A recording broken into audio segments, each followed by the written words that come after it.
Hi, wonderful people. Welcome back to Kweshunga. Thank you so much for choosing to spend time with us. For those of you who are joining us for the very first time, this is your space to inspire, to play, and to live. For those of you who have been with us, you know we have been having so much fun writing letters to CEOs and learning about the journey of CEOing. And so last week we had Jackie tell us a bit more about dealing with grief as a CEO. How do you deal with rejection? And how do you manage finances? And all those juicy things that we have spent time chewing on. This time I have yet another wonderful, amazing, super CEO who is going to indulge us in her story. And as we indulge in her wonderful story, we're going to learn so much about dealing with failure as a CEO, but also maintaining the brand. So welcome with me, the famous Jamila Mayanja. Thank you so much for joining us on I don't know if you should say famous. Well, if you were not famous before today, you are famous to the whole world. So Thank you so much for having me. You're welcome. Jamila works with the Smart Girls Foundation, and I don't want to say the things that I like about the Smart Girls Foundation. So I'm going to let you talk about yourself, talk about your journey, so that people can know who's this famous person and what good things is she doing. Because me, I know the good things I want to hear, but people out there don't know you. Just tell us a bit about yourself, what you do, how you conceived this dream of smart girls, and why smart girls and not boys. Yeah, because so many people out there tell us, why do you only cater for girls? What about the boy child? So please. As you said, I'm Jamila Mayanja. Yeah. I founded Smart Girls Uganda way back in 2012, but officially we just started in 2015. Yeah. And the mandate was to empower young girls and women to live a healthy and economically sustainable lifestyle. The work that I've been doing in Smart Girls has really evolved over the years. Because when I had started Smart Girls, it was more first to build self-esteem. Because when I was in primary school, I was a very shy young girl. And when I got to Nabisunsa, I literally built my self-esteem. Shout-ups to the Nabisunsa girls.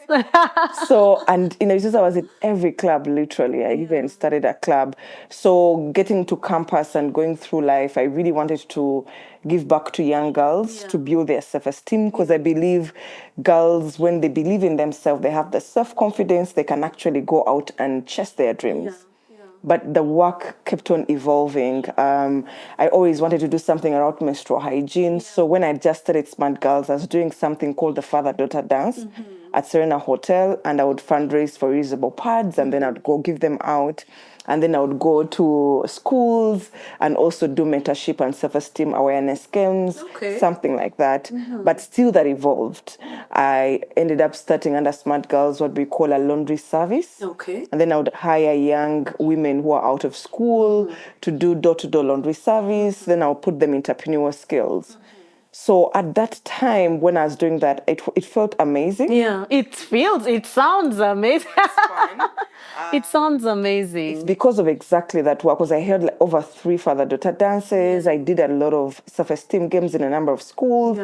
I give out more than 1,000 of visible pads out of the event. Then I got a chance to travel to the United States under the Young African Leaders program yearly. And the university that I went at, I was lucky I went through the business track. And I learned about human-centered design. So this was and leadership, really, service leadership, and how you can really empathize with the beneficiaries and really teach them on how to be leaders beyond just the skill you're teaching them. So, well as that, the fellowship, I was still very lucky to be recognized by President Barack Obama about the work that I was doing. See, I said she was famous. People who have dined with Barack. Yes, please. Oh my God, that time was really exciting. That was in 2015. After that moment, and then I ended up getting a recognition from BBC.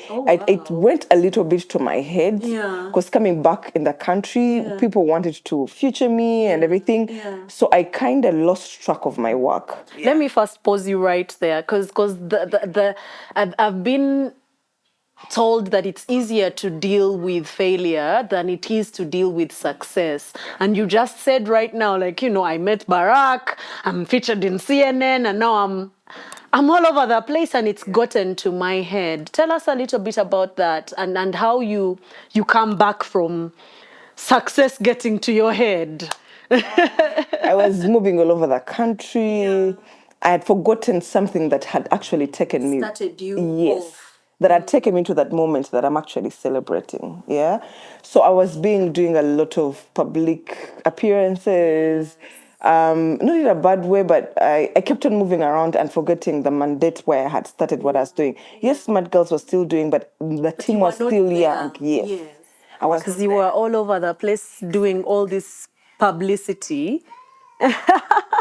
So 2016 and 2017 were really hard years for me in accordance to my work, because going after really settling down and trying to calculate my success, most of my things had actually failed.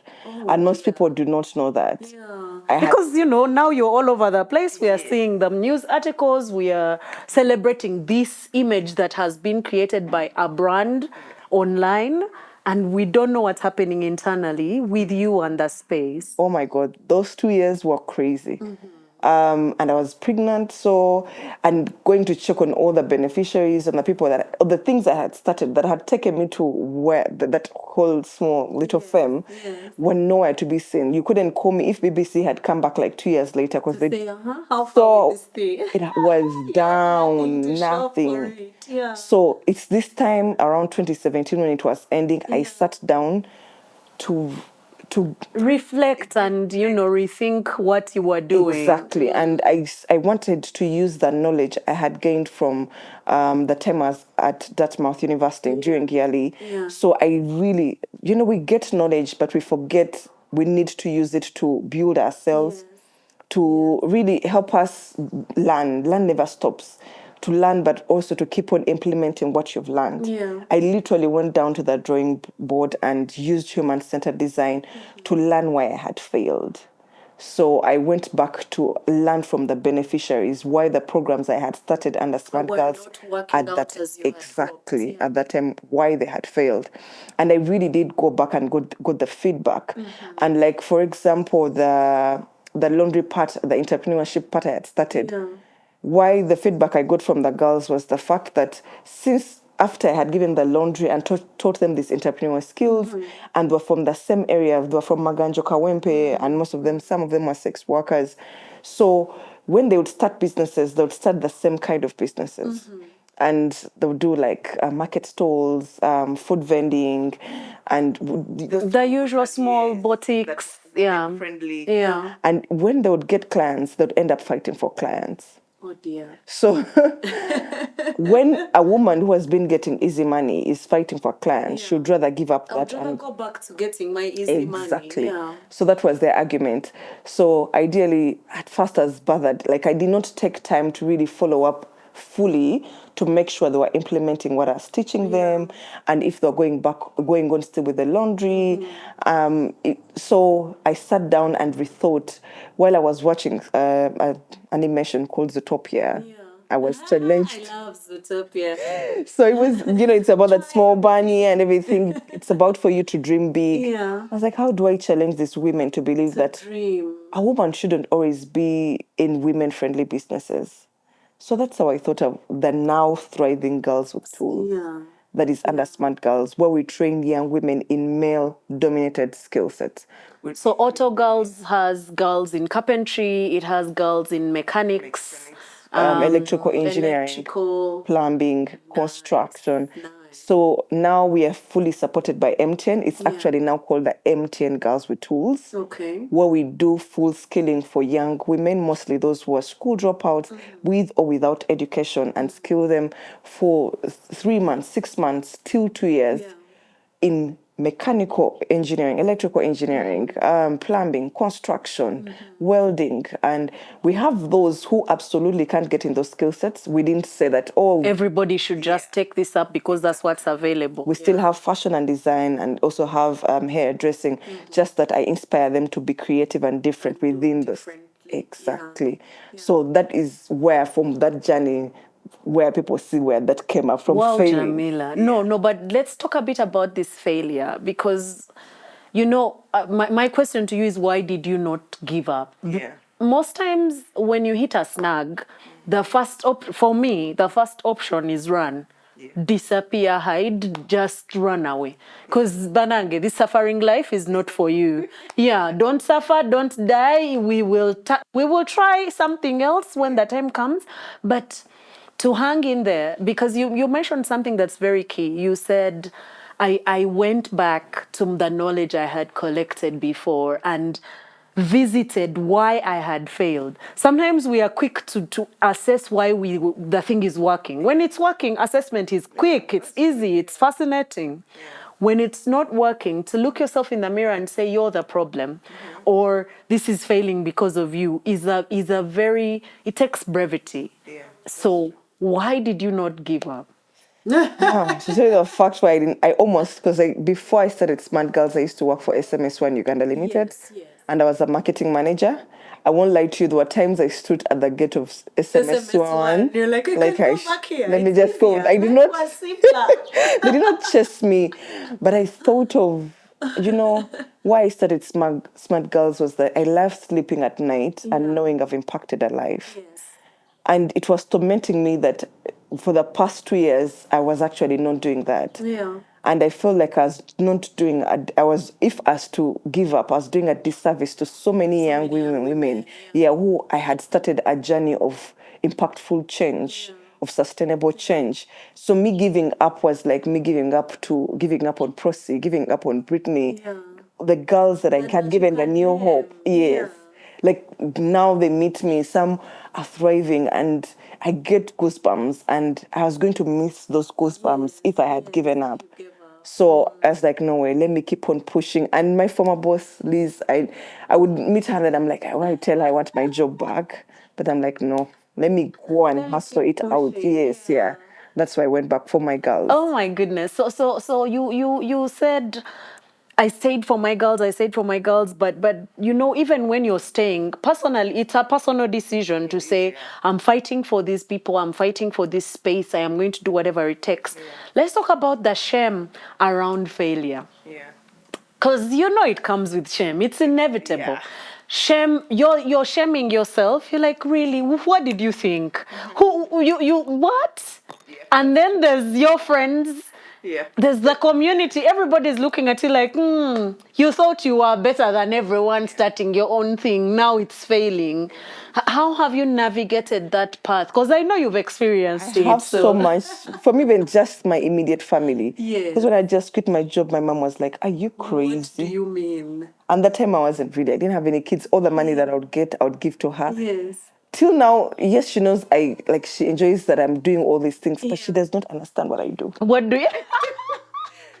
I think if we did a poll on how many of our parents out there understand what we do fully, it would be very interesting, because I don't think our parents really understand. They just know, she works with women or she does something with women. It's like the detail is It's so blurry. funny. That's what exactly say.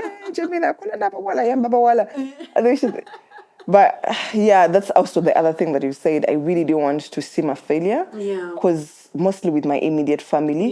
Because they didn't take it easy when I quit my job. Yeah, they really didn't take it easy. So failing here was not an option. It was, for my family, because I wanted to prove, and to even myself, I wanted to prove a point to myself, I can do this. I've got what it takes to make it work. I feel like I had achieved so much in too little. And I'm like, by the time I achieved that, I can achieve more. So I need to keep on pushing.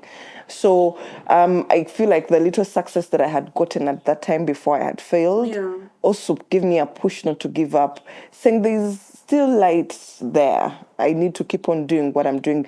I just need to go back and see where I failed. Where I failed, Where did I make some mistakes that I can avoid in future? So what are some of these mistakes that you made that got you there? Of course, one that you mentioned was you allowed fame to get into your head.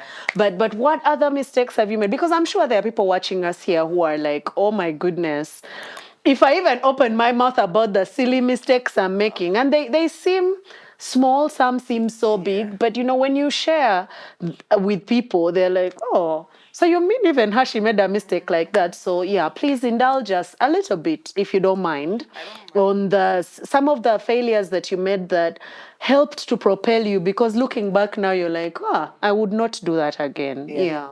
Teamwork. Yeah, I felt like I was the vision bearer and was doing everything. Yeah. Right now, I'm glad to be sitting here and everything is running at the same. functioning and Yes, you're not yeah. there. Yeah. But before, I was the head. You are everything: operations manager, CEO, driver, cleaner. So you really, and it's hard when you're starting because not everybody's going to buy into your vision. Also Yeah, to exactly. get as many people around you as But I possible. feel like what helped me after that failing is partnerships are key. If you do not have that team, partner with people who are in a bit like minded. Yes, that can buy the dream. exactly. So I'm very happy with the people I've partnered with that have held my open space. I can name so many organizations that when I started to get back on my feet were like, you know what?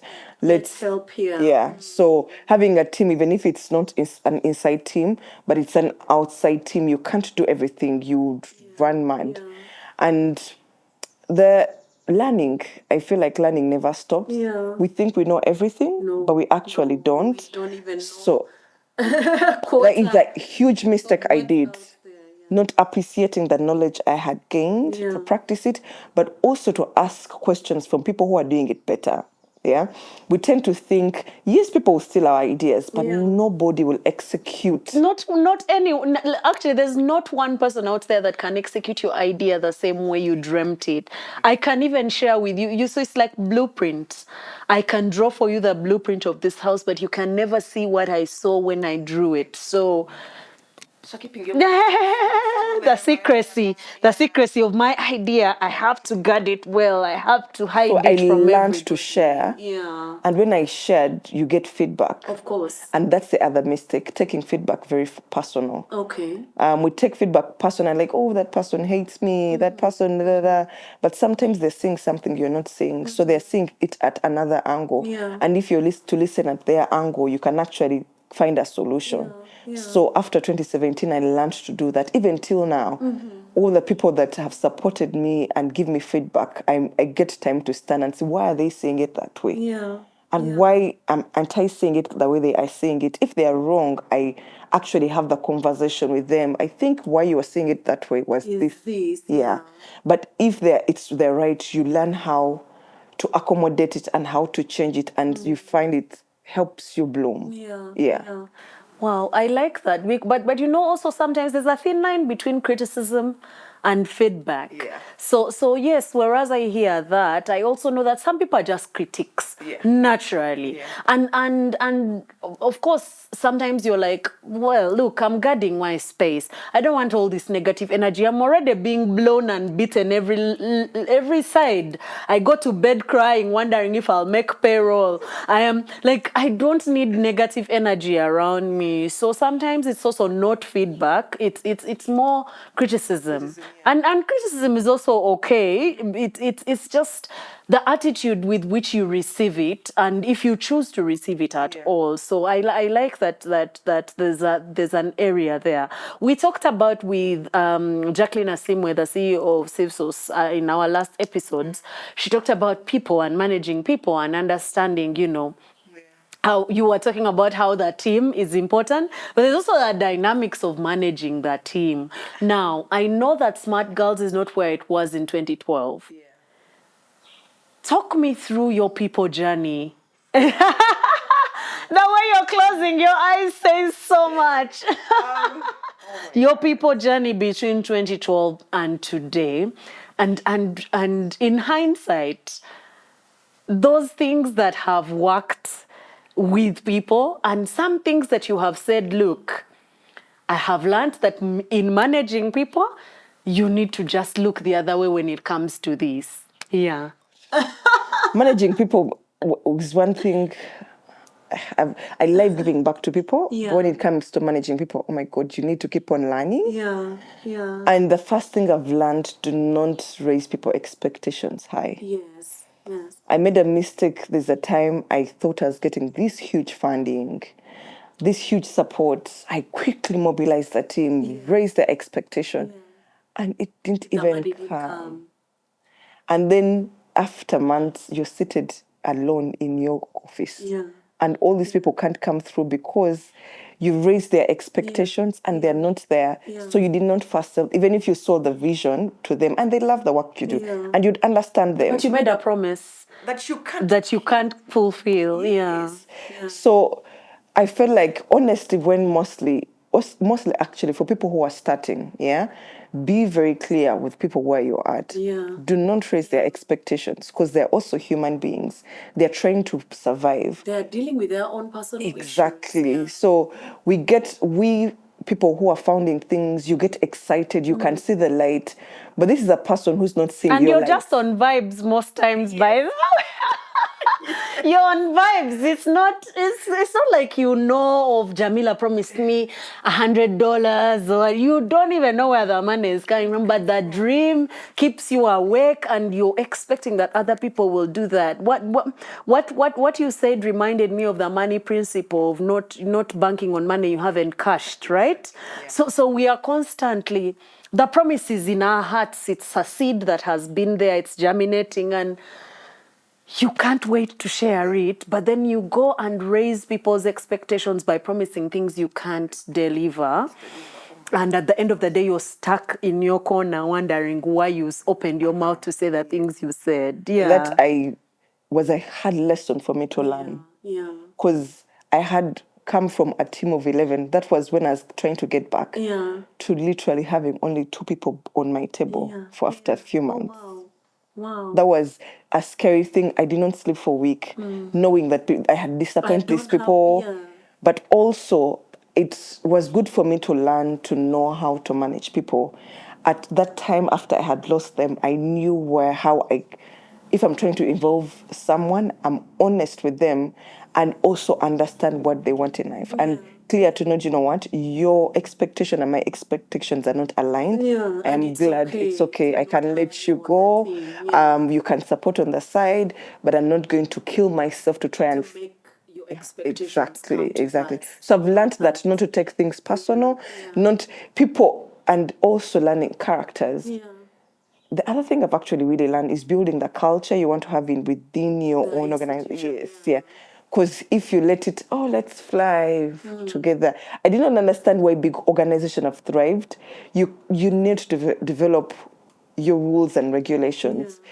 It's hard to Setting let us boundaries. exactly. Let's all be free souls. We'll come to us. No. Those things don't work. If you want sustainable success, they can work when you're starting, but when you're growing, no. Let's be clear. Let's grow rules and regulations. Let's have everything run in a very professional manner and, feedback.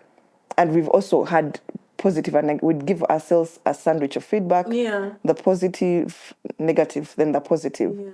So that we can try to grow as persons among the team. Interesting sandwich of feedback. I am sure you're taking notes out there and learning so many things from Jamila. Let's talk a little about all these projects that you've come up with. So I know you started with the father-daughter dance. That was great because I know there's a father. There's a I don't even want to call it a scarcity of fathers. They are there, but they are deadbeat fathers, or they are not carrying their weight as fathers, and so that initiative, does it still exist? Or because you said so many things have evolved, so from the programs you started with, what has evolved and what has been kept, and where do you get the strength to cut off some things? Because these projects, you spend time dreaming them up. They are dear to your heart. Now getting to a place and knowing, no, this is not working, we need to cut it off and we need to adopt something else is there's a pain point there. So this evolution, talk a bit about it. So it's interesting you're asking about the father-daughter dance. I love that event so much because why I had started it was I believe women are who they are in their marriages, accepting gender-based violence, after seeing how their fathers treated their mothers, but also their relationship. And the relationship between them, father and daughter. So I had used it to really solve two things: to build the bond between the father and the daughter, but also while fundraising for the young girls in rural areas. Yes. But oh my God, doing events in Uganda is so freaking hard. It was so hectic, and I'm such a perfectionist. So when things didn't go well before and after, I did not sleep. I give kudos to Abe Muchibi. He was one of my biggest supporters and the MC throughout all those events. And Jackie O, who is now doing also an events company. Those guys would sit me, Jamila, calm down. It's going to be. So at that time, I was still a one-man show. I had a bit of my team, my friends, Natasha, Hagi, Susan, who would support me, but still I would want to be part of everything. Like I need to make sure everything is finally knitted into place. So, but whenever we do the outreaches and go and give out the reusable pads, it was really fun and nice until that failure. So that failure, the first failure I told you about was about the laundry business. So I also went back and researched about if I had done the success in keeping girls in school using the reusable pads. And yes, I had done some impact, but there were still some girls, even when we gave them those pads, they were still staying home. And it produced our now innovation called the Solar Smart Bag. Oh, okay, yes, I've seen the Solar Smart So it was weird how an event, the father-daughter dance, now comes to us doing the Solar Smart. But it came also after me sitting down and really understanding, am I making the impact? And we noticed we did a series of feedbacks where the girls told us, you're giving us a reusable. By the time we can't afford it, when we get to school, it's hard for us to use it. There's no privacy. There's no water. Then we give them first a cloth kitengi bag. And then when they would be able to carry the bags to school, then when it was raining, the content would get wet. Then with some lady who is now doing Reform Faith, Aweko, with UNFP, we thought of doing a plastic bag. We started doing a plastic bag that would make the bag waterproof. Then later we also found out some girls still stayed home because even after, when they get home, they're doing a lot of housework and they do not have light after dark to read their books. So you see that journey. So it led to what we call now the solar recycled bag. A bag that is waterproof, that has a solar panel. And the bag now, even with time doing all these things, we noticed we also had to empower the boys to know what's going on. Exactly. So we have also another solar bag that is for the boys, because you can't empower the girl child without empowering the boy, who we also teach on how to make reusable pads. So the father-daughter dance led to all these amazing products that we are making right now that is also employing girls. So I get excited that the event led to that. I still get ladies that used to attend that event who would call me and ask me, you changed my father's life. You changed my relationship with my father. When are you doing the event again? Ooh, I love, so what I'm hearing from you is that it's okay to let go. As a CEO, you don't need to hold on to your ideas, your products, and it's okay to understand that, yes, this is how I birthed this product. It's like children. I birthed this baby like this, but they can go out there and be whoever they want to be. They can thrive. They can birth whatever it is they want to birth, because from the father-daughter dance, we now have a better product. A bigger product that's serving more communities, and I love that. I love that. Thank you. And Smart Girls is doing amazing things. You guys, you need to read about Smart Girls Uganda. The things they are doing cannot be summarized in a short YouTube interview. But I thought I should feature Jamila today because I love her story. I have seen her story, and I've also seen the women who have been part of her story grow and come out of there. But it's not been that easy. It looks glossy on the outside. There are so many pain moments. There are so many things that we couldn't even get into. But if you need to have a conversation with her, we can always have her sit with you and have a conversation. So as we close, Jamila, what things do you want to tell a dear young CEO out there, or even an old CEO that's out there doing amazing work, but they're feeling lonely on their journey? Because it's sometimes very lonely. Lonely sometimes. Some people sometimes feel you're crazy. I keep on saying the things I still want to do, and people are like, what the hell? But yes, it gets lonely. Just meet your people. who are in the same journey, who they don't have to be your friends. Yeah. They just may be on the same journey, and you share each other's story. So you may pick something from each other. And the other thing I have to tell someone who is starting their own dream, don't give up. Yeah. If you're too, don't give up, but you can change the narrative, or you get what I'm saying. Yeah. You can reinvent the wheel. Yeah. That's the Reinvent exact thing, yourself, yeah. reinvent the wheel, reinvent the product, reinvent the team. You constantly. I've always learned to use my failures, and there've been many, but I've used them I've embodied them, accept that you failed, learn from it, and then reinvent the wheel. I think that's the thing I've learned to do, is that I've had one of the lows in my life, but I've learned to pick something and have it push me to redesign, be inspired. So don't be afraid to be re-inspired. You may think something's changing, but it's changing for the good. So let them keep on trying and keep on designing. Yeah, thank you. Thank you so much. And inspiration can be found in so many small and big things around us.